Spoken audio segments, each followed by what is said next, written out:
The next type of malware we'll discuss is the virus, and it's probably the most popular kind of malware out there, at least as far as the general public goes. Now, we've talked about Trojans and what they can do, and Trojans are actually very specific use tools that a hacker can use. A virus is also a hacker tool, but it has different effects and uses. Now, viruses are a category of malware that can have certain characteristics on a system and affect the system certain ways.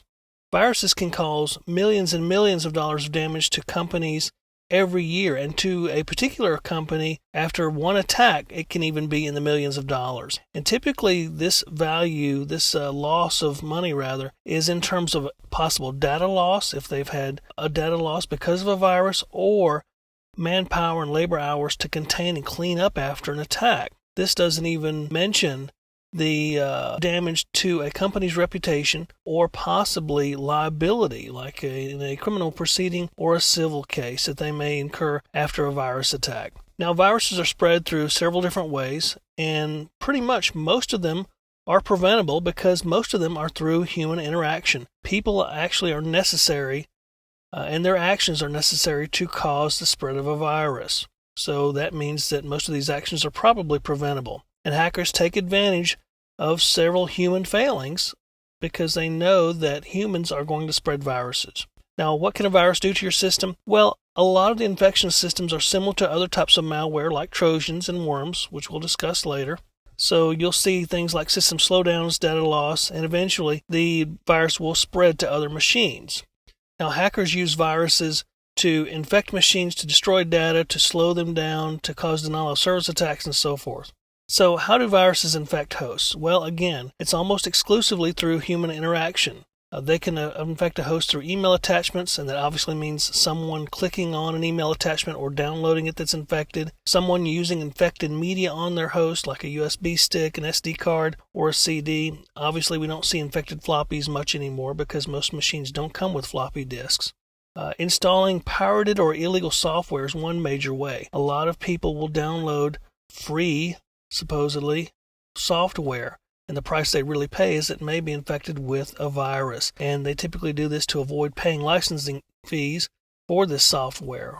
Let's say you could download a pirated version of Microsoft Office. Well, you may get Microsoft Office and a lot of viruses to go with it because some of the sites you may download it from, some examples come to mind like Pirate Bay, for example. That was a popular file sharing illegal program site a few years ago. And these sites may have software that's been infected by viruses. So when you download a free version of Microsoft Office that you didn't pay for and don't have to have a license for, you also may be downloading viruses. Also, installing hacker tools. A lot of security folks, and even unfortunately normal users, don't take the proper precautions when they're installing hacker tools. And a lot of hacker tools, in the first place, are viruses by themselves. A lot of antivirus software will pick up hacker tools as viruses. And in the second place, they install them on machines they shouldn't.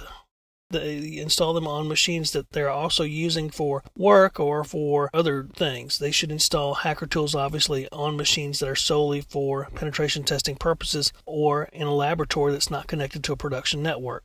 We also have phishing attacks, obviously. User clicks on a link, goes to a site, virus gets downloaded.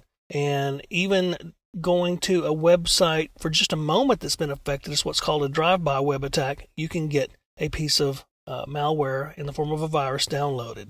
There's also malicious mobile code, speaking of websites, that can be downloaded to a machine also that's not configured properly. The key thing about viruses that you really need to know is viruses require interaction to spread. They don't self-execute. Someone has to double-click on something or download something and get it installed. Viruses by themselves are inert. They require some kind of interaction or action in order to spread the infection. They also can't travel from host to host over the network.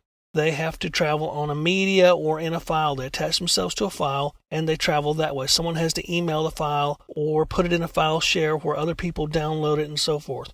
It does not replicate itself, unlike worms. Now, there's some different targets that viruses typically go after, and these are just common. There's several more out there, but these are some common virus targets. You have boot sector viruses, which obviously infect the boot sector of a computer so that when it boots up, the virus comes into play, and frequently that's not easy to detect. Some antivirus software will detect it, but not always. You have executable files, And this is basically because a virus has to attach itself to an executable file in order to spread, in order to infect the host. So the file is executed and it gets spread and infected. There's multipartite viruses that infect different files and then later infect the boot sector. So it's kind of a multi-purpose virus. You also have application-style viruses in the form of macroviruses, which are really nothing more than a set of macros, useful commands that someone has made to do something malicious. And I obviously mentioned mobile code, Java applets and so forth that have malicious code in them. Now there's several different types of viruses that we'll discuss as well. There's polymorphic, which can change itself to avoid detection by antiviruses. Then there's metamorphic, and metamorphic can change itself temporarily to one state and then back to its original state to avoid detection. You also have encryption viruses, and obviously those are encrypted so they can't be picked up by antivirus. We mentioned the boot sector virus already. The cavity virus infects the free space in a file, so it actually doesn't change the file size. It just lives in the free space in a file. Then you have a sparse infector, and the sparse infector may infect different parts of a file, like every fifth bit or every 10th bit or whatever, not the entire file. Then you have companion viruses, and companion viruses basically cause the directory or the operating system to find another file in the directory that's named similarly, but it is the virus. So it doesn't go to the file it's supposed to, it goes to another file, which is typically the virus.